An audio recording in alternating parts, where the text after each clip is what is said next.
Alors aujourd'hui, je suis très très très heureuse de vous retrouver pour cet épisode qui n'est pas un épisode comme les autres parce qu'en fait c'est l'épisode 200. 200 épisodes déjà au compteur de Où est le beau, ça me donne le vertige un petit peu parce que ça me fait rire. Parce qu'en fait, en janvier 2019, du coup, pour la première fois, je mets play sur mon enregistreur. Jamais, jamais, jamais, au grand jamais, j'aurais imaginé que aujourd'hui j'allais être encore là avec un 200e épisode en train de vous raconter toujours des choses. Voilà, c'est sans fin en fait. J'ai l'impression que cette question Où est le beau, elle est tellement géniale, elle est tellement magique, elle est tellement au centre de tout ce qu'on est en train de vivre aujourd'hui en tant que société quasiment, parce que notre rapport au beau, il en dit long sur notre rapport à nous-mêmes, notre rapport à la nature, notre rapport aux autres, notre rapport aux objets, aux architectures. Enfin, en fait, c'est vertigineux tellement c'est en lien et c'est plus que la question aujourd'hui, j'ai l'impression, du moment, quelque part, parce qu'on peut relier beaucoup, beaucoup de choses avec ça. Et donc, j'ai l'impression que c'est que le début, quelque part, de cette aventure. Donc, je voulais déjà vous remercier parce que c'est grâce à vous que je suis arrivée là aujourd'hui. C'est grâce à vos écoutes, grâce à vos partages, grâce à, voilà, à nos échanges aussi. J'échange beaucoup avec certains d'entre vous sur Instagram et puis même pour nombre d'entre vous, on est devenus amis. Enfin, c'est aussi une aventure humaine qui est extraordinaire hein, pour moi parce que jamais j'aurais imaginé que ça allait m'emmener là. Je remercie aussi toutes celles et ceux et toutes les entreprises qui me font confiance et qui me font intervenir en conférence pour des interventions sur ces thèmes justement du beau sous contrainte planétaire et comment est-ce que dans plusieurs domaines ça s'incarne. Comment est-ce que finalement beaucoup de sociétés sont aussi aujourd'hui appelées à faire leur part en fait dans ce questionnement de notre nouveau rapport au beau.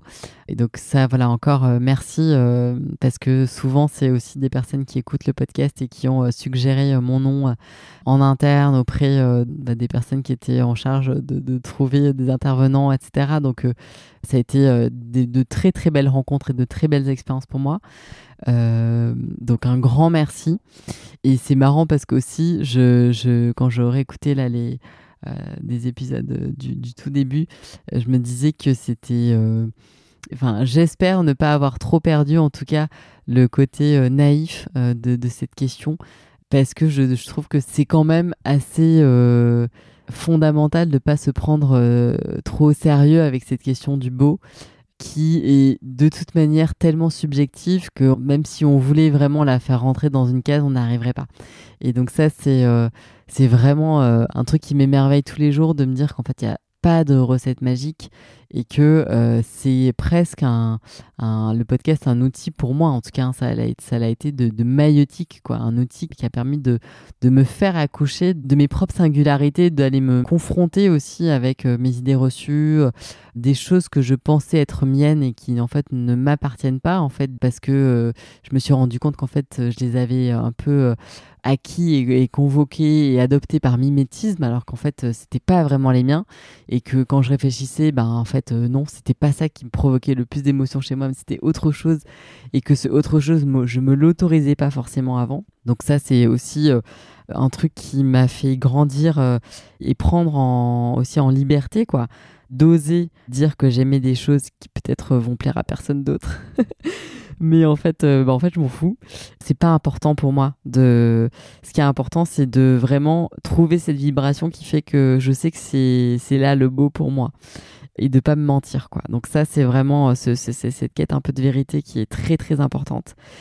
Et en fait, cette quête de vérité, ce podcast et tous ces derniers épisodes-là des 2 dernières années, ils ont été enregistrés et faits dans un contexte que je peux peut-être du coup vous partager maintenant, mais qui a été celui de moi de m'extraire de Paris et d'embrasser un peu un mode de vie nomade. Et donc, ce mode de vie qui m'a permis de me mettre en mouvement, de sortir un peu de mon confort, d'aller aussi à la rencontre directe de beaucoup de personnes. Alors, des personnes que j'ai interviewées, mais aussi beaucoup d'autres que j'ai juste rencontrées comme ça, qui n'ont pas fait l'objet de podcasts, mais moi qui m'ont nourri dans mes réflexions.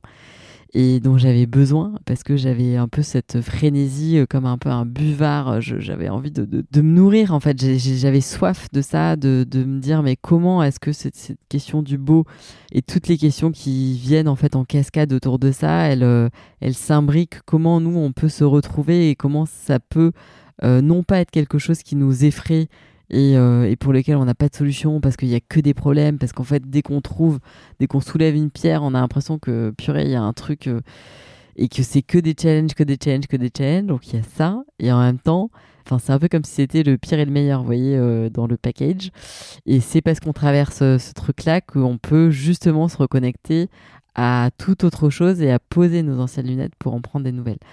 Donc ça, c'est de nouveau grâce à vous que j'ai pu vivre ça. Et c'est aussi en fait une mise en mouvement qui m'a permis d'expérimenter pas mal de lieux, pas mal d'arts de vivre en fait. Et ces arts de vivre, ils ont été nourriciers pour moi parce qu'ils ont été très inspirants.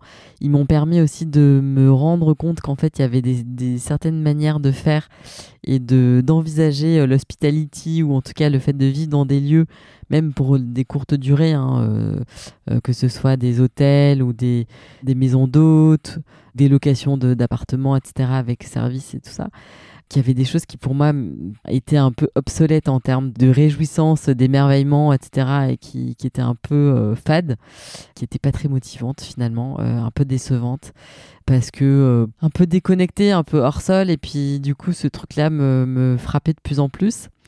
Et en parallèle, du coup, la découverte de plein de petites choses qui se sont un peu, que moi j'ai mis de côté, que j'ai identifié et chéri quelque part, d'expériences justement dans des lieux un peu atypiques qui étaient portés et créés par des gens qui voilà, avaient une sensibilité particulière sur ces sujets de matériaux, sur ces sujets de notre lien avec la nature, de faire avec la nature et pas tout au cordeau et puis parfaitement aligné avec pas une feuille ou un truc qui dépasse. Et donc là, je me suis aussi reliée avec l'imperfection, quelque part, et avec à la fois le vide et puis le foutraque, un peu. Et ce foutraque qui finalement est réconfortant. Donc voilà, donc ça a été un petit peu des choses que j'ai expérimentées au quotidien et qui ont nourri petit à petit une envie de m'ancrer en fait un peu davantage avec Où est le beau et l'écosystème que j'ai créé, que ce soit le podcast, la newsletter, l'index, là bientôt le city guide, donc les interventions, tout ça que je peux faire en entreprise, et puis aussi évidemment la biennale avec les expositions. Il manquait quelque part une brique, même si j'en étais pas vraiment consciente.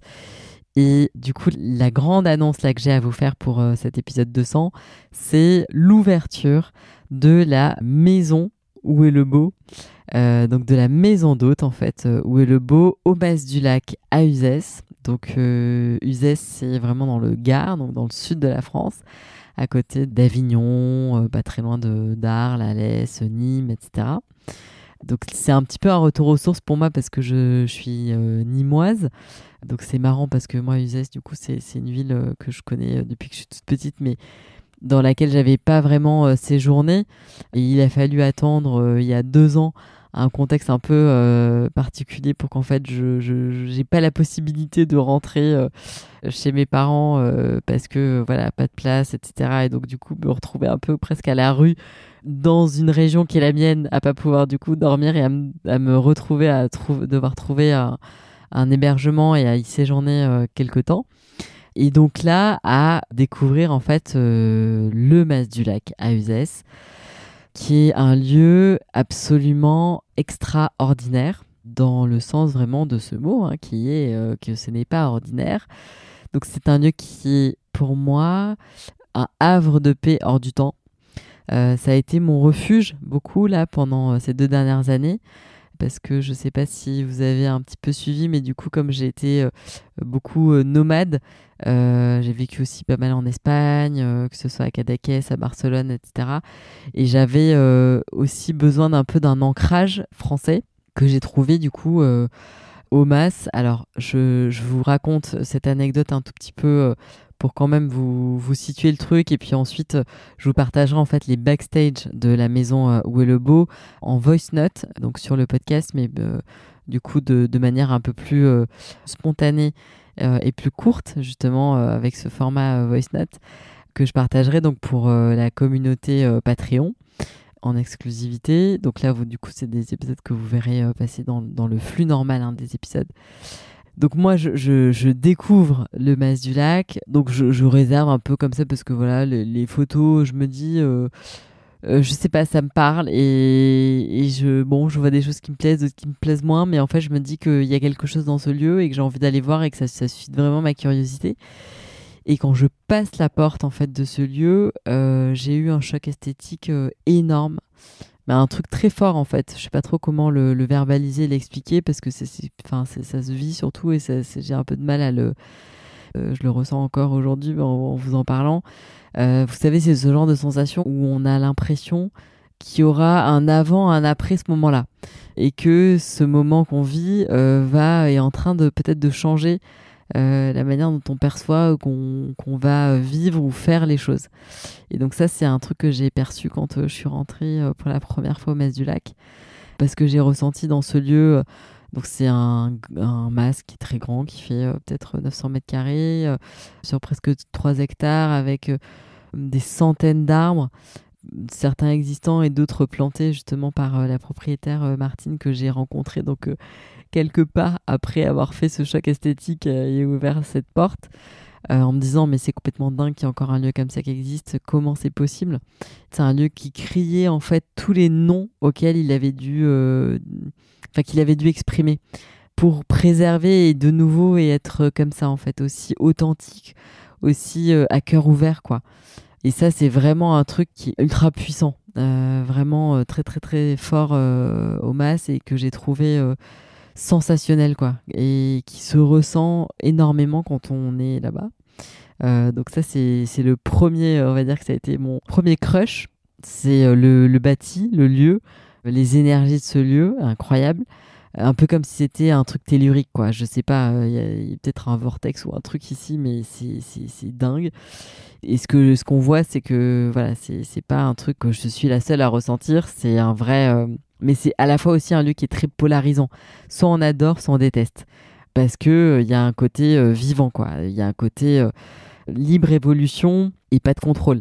Donc c'est vrai que voilà, les gens qui aiment les trucs au cordeau, machin, où tout bien, les trucs alignés, c'est vraiment là-bas vous allez être malheureux. Donc ne venez pas parce que vraiment ça va pas vous plaire. Et puis la vie est trop courte pour qu'on souffre ensemble. Donc vraiment il y a plein des tas d'autres lieux qui pourront davantage correspondre à ce qui résonne pour vous. Donc voilà, c'est un lieu avec un parti pris très fort et qui a été donc créé par en tout cas la maison d'hôtes qui existe depuis 15 ans par Martine de Fontane, que je rencontre du coup juste après faire ces quelques pas complètement médusé en fait, médusé total par tout ce que je vois autour de moi et par tout ce que je ressens. Et puis ces paroles que j'entends encore en me disant bienvenue au Mas, j'espère que vous avez fait bonne. Enfin voilà, cette douceur et cette bienveillance extraordinaire et sans condition qui m'a été portée comme ça par Martine, qui a permis pour moi en tout cas de créer avec elle une relation qui est très forte, comme si finalement on se connaissait déjà, comme si il y avait quelque chose de très familier qui était déjà là alors qu'on ne se connaissait pas.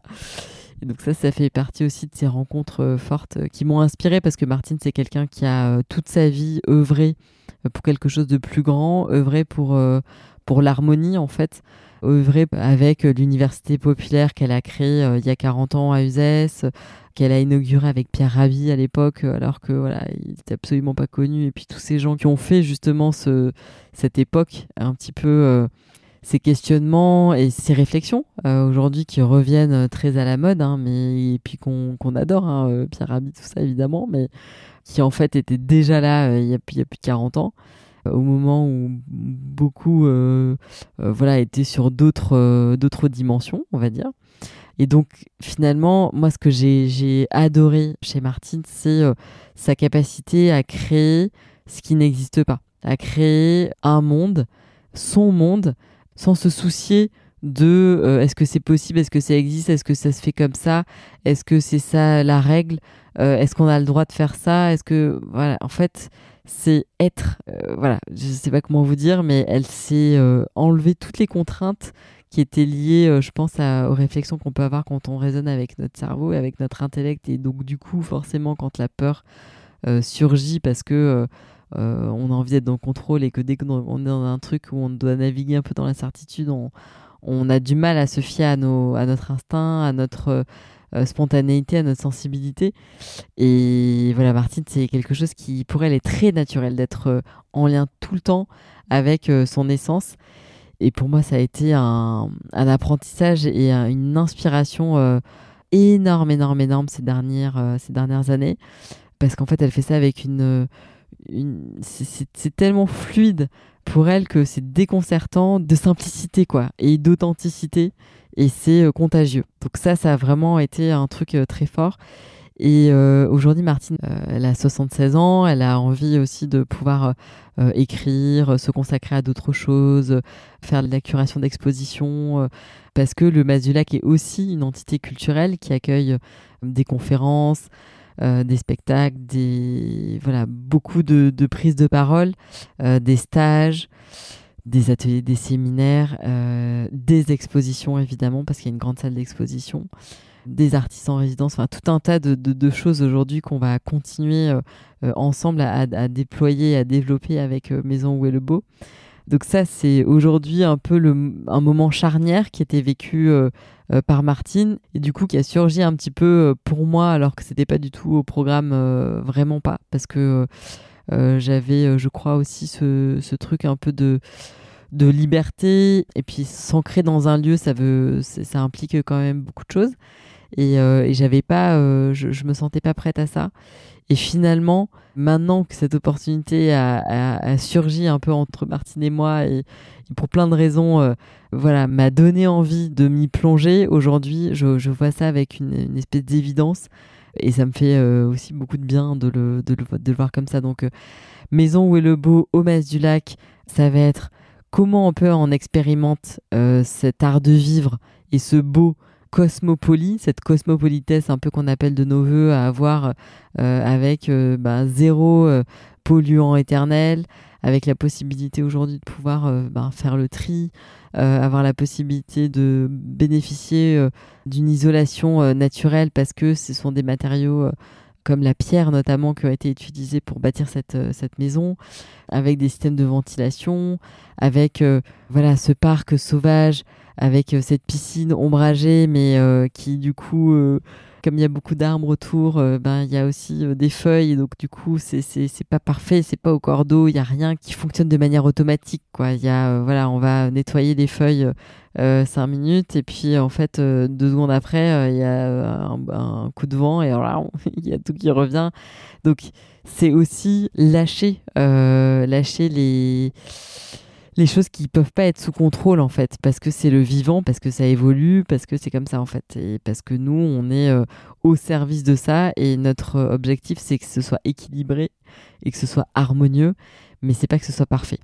Ça, c'est vraiment un truc qui moi me fascine, et en tout cas que j'ai eu envie d'embrasser vraiment avec Où est le Beau, parce que c'est là où en fait aussi je me retrouve dans cette question du beau, cette question en fait qui est liée à l'imperfection, en fait, à l'adaptation, à la métamorphose, au déjà là, et avec bienveillance, en fait, parce que je crois que ça c'est aussi quelque chose qui est important, de pas se prendre trop au sérieux quand on est dans ces réflexions, parce qu'en fait bon, on n'a pas de réponse aujourd'hui, on n'a que des bribes un petit peu de choses qui peuvent fonctionner, mais il n'y a pas de recette magique. Alors ça, c'est peut-être un peu déconcertant pour certains, mais moi je crois au contraire que c'est plutôt réjouissant, parce que ça nous montre que tout est encore à faire, et tout est encore en devenir, quoi. Donc ça, c'est vraiment un truc qui m'a animée et qui va permettre, voilà, la Maison Où est le Beau va être le moyen pour moi de pouvoir l'exprimer d'une autre manière que ce que je le fais dans le podcast, et avec voilà, l'association, et puis d'autres engagements. Donc ça va être une maison d'hôte avec un parti pris, avec justement voilà, que des choses, toutes les chambres différentes, meublées avec que des choses que Martine et moi avons chinées. Martine pour la plupart évidemment parce que c'est un lieu qu'elle a créé voilà, bien avant qu'on se rencontre et qui a déjà vécu et qui a toute cette histoire aussi et tout cet amour qui a été sédimenté parce que Martine a un rapport émotionnel avec les objets qui est incroyable. Je crois l'un des plus développés des personnes que j'ai pu rencontrer jusqu'à présent. Donc c'est très fort d'être au contact de pièces dans lesquelles elle a pu choisir et scénographier aussi les choses. Moi, ça a été aussi intéressant pour moi de pouvoir voilà, mettre un peu ma patte là-dedans. Au niveau des chambres, les parties communes, elles, en revanche, sont vraiment celles qui sont 100% Martine, vous le verrez, les espaces partagés, les extérieurs, le parc, la petite cabane, l'endroit aussi où on peut se mettre devant le champ d'olivier, là, le champ de 1000 oliviers avec une balançoire. Et rêver, bouquiner, dessiner, peindre, tout ce qu'on veut en fait. On peut faire plein de choses. C'est vraiment un lieu où on peut être autonome et se retrouver soi-même, se retrouver avec les autres, peut-être avec la personne avec laquelle on vient. Et que ce soit tout seul, en solo ou en duo, ou bien plus, retrouver aussi ce lien avec la nature. Parce qu'on est en contact direct et quasi permanent avec une nature sauvage, non domestiquée en fait. Donc ça, c'est aussi très précieux. L'idée, c'était évidemment de pouvoir montrer que c'est possible de vivre sans plastique. Donc vous verrez, il y a pas de plastique aujourd'hui en masse, sauf peut-être voilà, les câbles électriques et puis les bouilloires, vous voyez, mais dans les chambres, mais ça s'arrête là. Donc c'est pas un truc d'ayatollah, c'est pas quelque chose... c'est juste en fait le fait de le vivre pour le croire en fait et pour se dire que non, c'est bien loin de tous les imaginaires un peu étriqués qu'on nous propose à longueur de journée un peu partout, que c'est hyper simple et que c'est aussi ce qu'on en fait qui fait que ce lieu a cette intensité, a cette vibration. Un peu comme dans les hôtels ou dans les trucs, hein. C'est pas les concepts ou les choses qu'on veut nous vendre en mode marketing, c'est quand on arrive sur place, les gens qui le font. Et les lieux aussi, parce que les lieux, ils ont leur place, ils imposent quelque chose, ils nous imposent un rythme, une vibration, des espaces, voilà. Et donc tout ça, Oma, c'est l'endroit, en tout cas moi, que j'ai découvert depuis ces dernières années où c'est le plus abouti pour moi dans cette quête du beau et qui répond le mieux, en tout cas, qui peut répondre le mieux à cette question du beau en me disant ouais, en fait le beau pour moi, ce beau cosmopolis et ce beau qui me met en élan et qui est comme quelque part un peu un feu qu'on nourrit et pas quelque chose qui va nous lasser, c'est là, c'est au Mas du Lac que moi je l'ai trouvé. Pareil par rapport à tout ce qu'on va pouvoir y vivre et y goûter, parce que c'est aussi un lieu d'expérience même gustative, eh bien ça a été pensé un peu avec ce prisme de comment on fait pour faire avec ce qui est à côté de nous, qui sont les producteurs locaux, quelle est la saison voilà, de tel et tel produit. Est-ce que c'est bio? Comment ça peut être le plus bio possible? Ou s'il n'y a pas le label bio, est-ce qu'on fait confiance?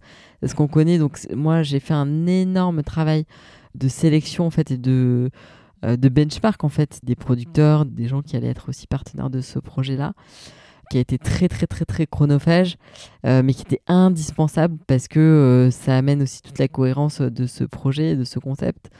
Donc ça c'est vraiment fondamental et c'est rendu possible aujourd'hui. Donc voilà, je suis. Enfin, j'espère que ça pourra vous toucher, que vous pourrez aussi apporter peut-être vos axes de réflexion, parce que, comme je vous dis, c'est un Maison où est le beau, ça va être une expérience qui va suivre le mouvement de l'évolution. Et ce mouvement, moi, je le connais pas et il va surgir, en fait. On va se mettre à son contact tout doucement et puis on va voir où est-ce qu'il va nous emmener.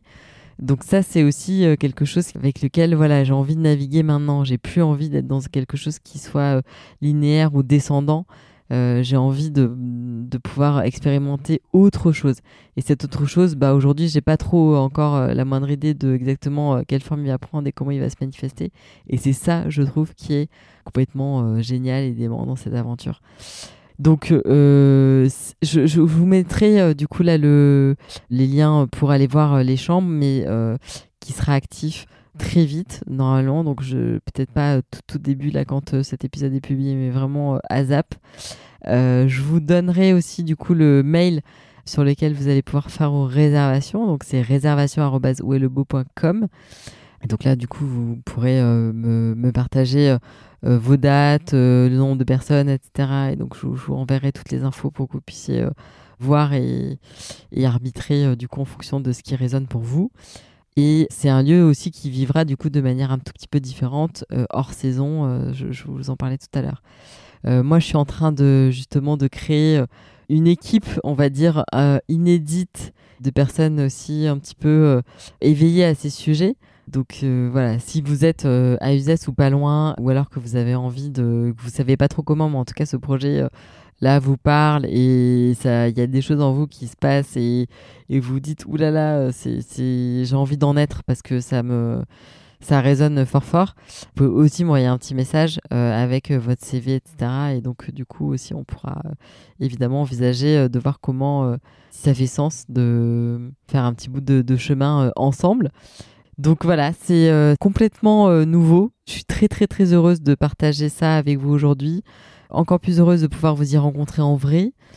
Aussi de pouvoir vous permettre de rencontrer Martine, parce que ça c'est la maison où est le beau au Mas du Lac sans Martine de Fontane, ça ne marche pas. Donc c'est vraiment l'emblème aujourd'hui de ce projet à mes côtés. Donc ça c'est vraiment très précieux pour moi qu'elle ait eu la gentillesse et donc je la remercie encore infiniment pour sa confiance parce que je la chamboule aussi un petit peu et parce que c'est un projet qui va évoluer et qui évolue avec nous, qui va aussi évoluer avec vous et donc qui nous oblige à être un petit peu dans des périodes d'inconfort, de sable mouvant à certains moments et sur certains sujets et c'est vrai que c'est pas toujours évident de repartir à zéro hein, et d'arriver à chaque fois à naviguer dans quelque chose où on n'a pas toujours les mêmes repères. Donc ça, c'est fort et c'est un travail qui est tout à fait incarné et que j'avais besoin. Alors, c'est pas de la contrainte, hein, j'avais pas envie de me contraindre à faire ça, mais en tout cas, j'avais besoin de me trouver l'opportunité structurelle qui allait me permettre de développer ça en moi, parce que c'est vrai que peut-être que le fait de mener tout ça de manière un peu digitale, avec que des gens qui étaient très très engagés sur les sujets qui, moi, m'animent, m'emmener un peu parfois peut-être dans une bulle. Et là, le fait d'avoir quelque chose de très concret avec aussi des personnes qui viennent, mais qui viennent pas forcément que pour le concept, qui viennent aussi pour le lieu parce qu'elles aiment esthétiquement le lieu, etc. Ça m'oblige à avoir d'autres postures et à me découvrir autrement, et ça, c'est assez chouette. Donc voilà, je m'arrête là pour cet épisode. Je vous détaillerai du coup tout un peu le concept sur le site maisonouestlebo.com. Et du coup, après, sur les différentes plateformes de réservation, et également, du coup, en podcast, parce que je pense que je vais pouvoir, du coup, partager tout ça, évidemment, en voice note, de manière un peu plus spontanée, un peu plus aussi au day-to-day, en fait, au jour le jour, avec en fonction de ce qui va se passer dans la vie au Mas, pouvoir vous le retranscrire et vous le partager ici. Je vous remercie infiniment pour votre écoute. J'espère vous retrouver à Uzès cet été ou très bientôt. N'hésitez pas si vous avez des questions. Je vous partage du coup cette adresse mail et vous dis du coup à très bientôt ici sur les ondes ou en physique à Uzès. À très bientôt, je vous embrasse.